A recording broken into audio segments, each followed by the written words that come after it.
atriale, une fibrillation atriale ou un flotteur. Un microvoltage s'il y a un épanchement abondant.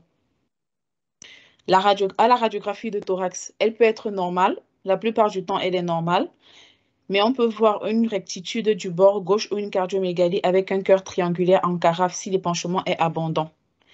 La radiographie thorax aide au diagnostic étiologique, notamment en cas de pathologie pulmonaire associée ou d'épanchement pleural.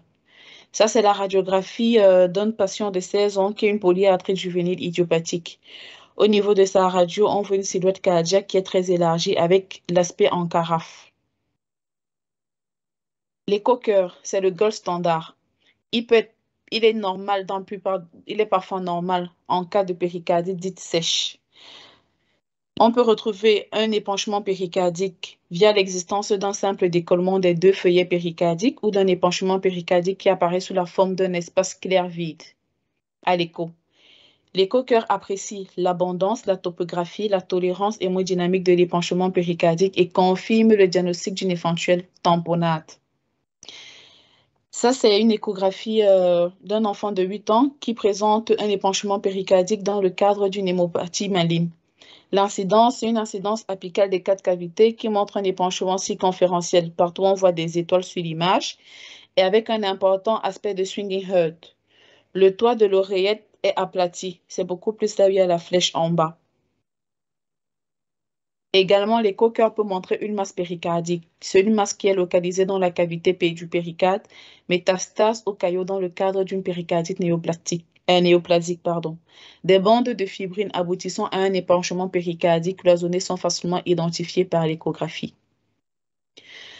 On peut demander d'autres examens complémentaires, mais la plupart du temps en seconde intention. Il s'agit d'un scanner thoracique et une IRM cardiaque, qui peut être utile lorsque le patient est non échogène, lorsqu'il y a une présence d'une péricardite néoplasique, ou bien lorsqu'il y a la présence d'un épanchement péricardique cloisonné.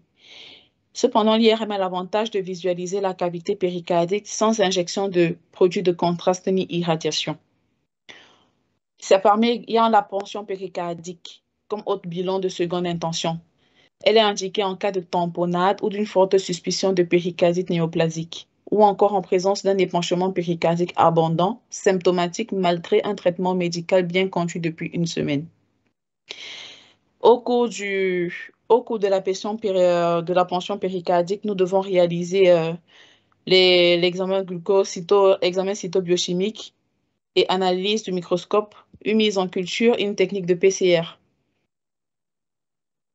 Comme diagnostic différentiel, devant la douleur thoracique, nous pouvons évoquer au niveau du cœur l'infarctus du myocarde, une myocardite, une dissection aortique.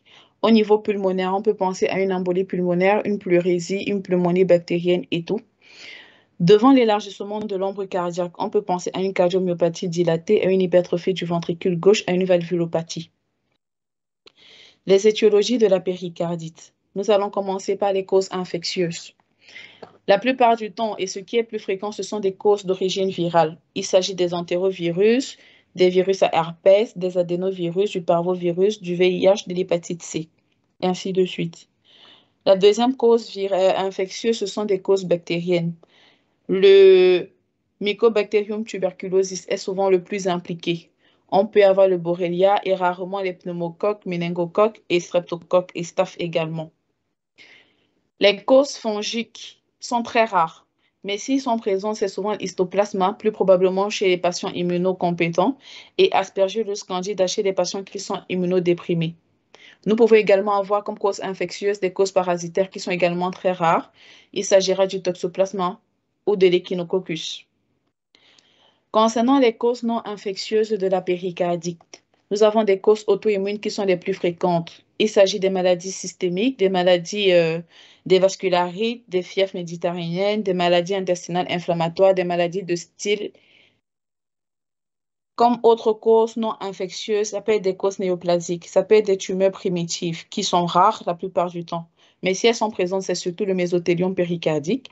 Nous pouvons avoir des tumeurs métastatiques secondaires habituellement, surtout les cancers du poumon, du sein et du lymphome.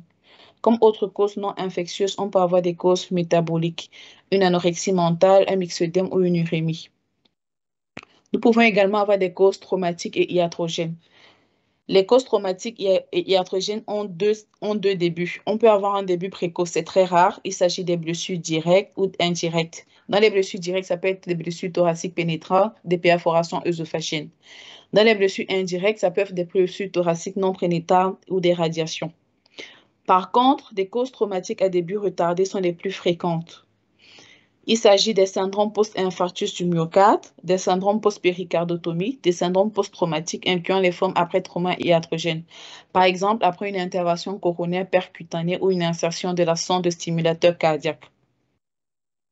Comme autres causes non infectieuses, nous avons des causes médicamenteuses. Ces causes sont assez rares.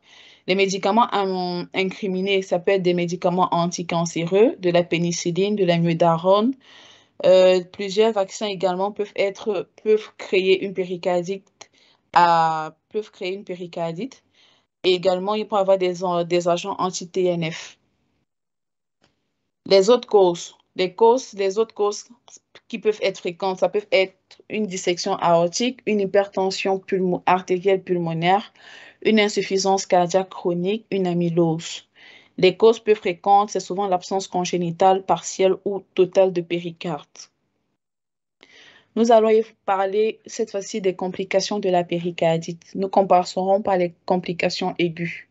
En premier lieu, c'est la tamponnade. La tamponnade est la compression des cavités droites par un épanchement péricardique abondant et ou d'installation brutale. C'est une urgence et cause d'arrêt cardio-circulatoire par adiastolie en absence de traitement.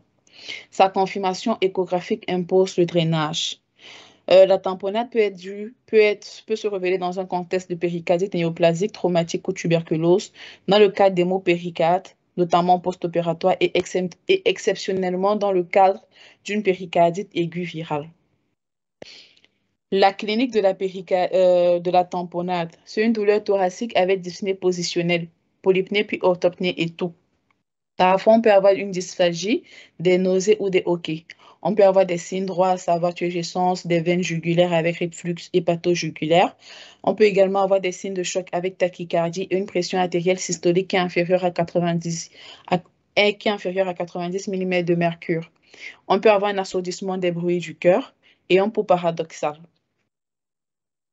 À la clinique, le CG nous montrera un microvoltage, parfois une alternance électrique. À la radiographie thoracique, on aura une cardiomégalie.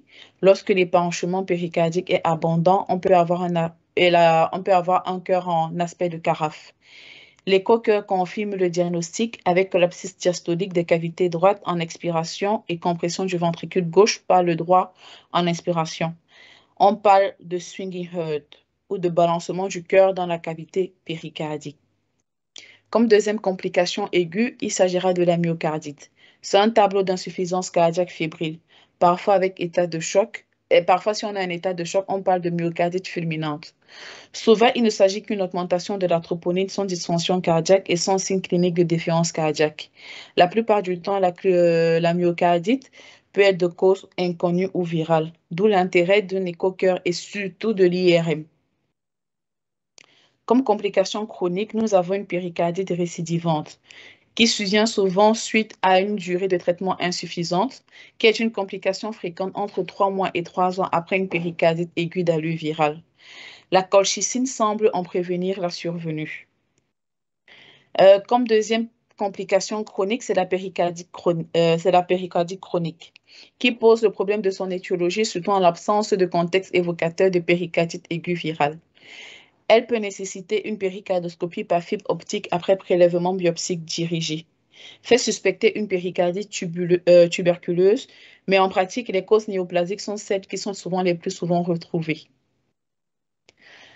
Comme autre complication chronique, nous avons la péricardite chronique constrictive.